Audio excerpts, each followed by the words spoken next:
ประวัติชนเผ่าฮอนี่มันก็เขาก่อก็มันเริ่มมาจากประเทศจีนเนาะถึงว่านี่มันได้ยกย้ายมาสร้างถิ่นฐานอยู่ภาคเหนือของเราโดยเฉพาะแม่นแขวงพงศลีอยู่ในท้ายศตวรรษที่19อาชีพหลักก็แม่นเฮ็ดให้ทำนาปลูกเขาทำการผลิตเป็นสินค้า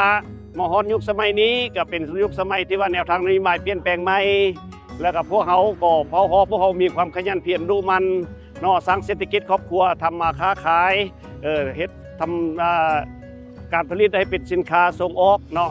คือว่านับถือศาสนาผีเนาะไหว้คุณพ่อคุณแม่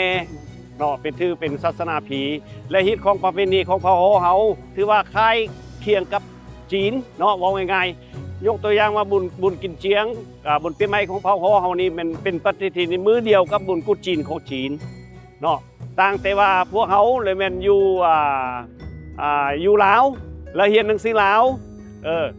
เขียนได้แต่หนังสือลาวอ่านได้แต่หนังสือลาวส่วนภาษาจีนนี่เขาฟังได้และเขาปากได้ซื่อๆเพราะว่าเขาเรียนเป็นภาษาลาวเนาะสุดแต่งกายเขานี่ก็อาจจะเพราะว่าคนจีนนี่มันแต่ละโซนมันจะบ่คือกันสุดแต่งกายเขาก็คือที่เขาเห็นมานี้อันนี้สุดเอกลักษณ์ของเผ่าเขาที่ว่าอยู่ถิ่นฐานอยู่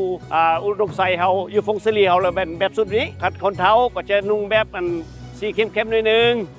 คันว่าผู้สาวยังวัยนุ่มนี่ก็จะนุ่งแบบคือที่เขาตั้งที่เขาเห็นมานี้อาหารส่วนเผ่าเขานี่ก็ลักๆนี่ก็จะแม่นยกตัวอย่างว่าสินหมูเนาะสินไก่จังสิเนาะแต่ว่าพวกเขานี่จะส่วนลายมันจะเขาจะฆ่าไว้ช่วงระยะกินเจียงบุญปีใหม่และมันจะถึงอยู่ในช่วงฤดูหนาวและเผ่าเขาฮิตของเขาเนี่ยมันจะย่างเป็นเขาเอิ้นว่าสินย่างยาวๆเป็นสินเข็มเนาะแล้วก็จะเป็นมีไส้กรอกเนาะส่วนว่าอาหารที่ประกอบน้ำมันจะมีคือยกตัวอย่างว่ามักตูนอย่างต่างๆนี่พวกเขาจะเก็บไว้เพื่อว่าตัวนี้มันเก็บไว้รายเดือนได้นะอาหารเป็นหลักของเผ่าฮอนี่มันจะมีลายเขตลายโครงเขตเนาะบางโครงเขตก็จะเป็นแบบคือท่านผู้วงออกแบบมานี้แต่ส่วนลายเนี่ยพวกค่อยและแมนพออยู่ทางยูนนานเนาะมาจากยูนนานนี่จะเป็นเฮือนสูดินและเฮือนสั้นเดียวเป็นส่วนหลายและจะเป็นเฮือนที่เฮ็ดด้วยดินเนาะดินที่ว่าตบออกมาเป็นฟ้าเนาะแล้วเป็นเอาเฟืองบ่เอาไม่ยังใส่แล้วตบเป็นฟ้าเอาไม้แตะในซ่านมาเป็นฟ้าแล้วเอาอบซองเบื้องแต่ว่าอันนี้ก็สไตล์แบบนึงที่ว่าการนี้ก็แม่นของเผ่าจีนเผ่าฮอคือกันภาษาปากเว้านี่เฉพาะภาษาปากเว้าของส่วนเผ่าฮอที่ตั้งถิ่นฐานอยู่ฟงสลีนี้เลแมนปากเป็นเขาเอิ้นว่าภาษาผูทงเป็นภาษากลางภาษาเดียวกับภาษาปักกิ่งฮั่นเนาะซื่อฟ้านบ่เฮอสุยบ่ยีชีนาเลียอันนี้มันเป็นภาษากลางเลยเขาเอิ้นว่าภาษาผูทงฮวาภาษาจีนเอิ้นผูทงฮวา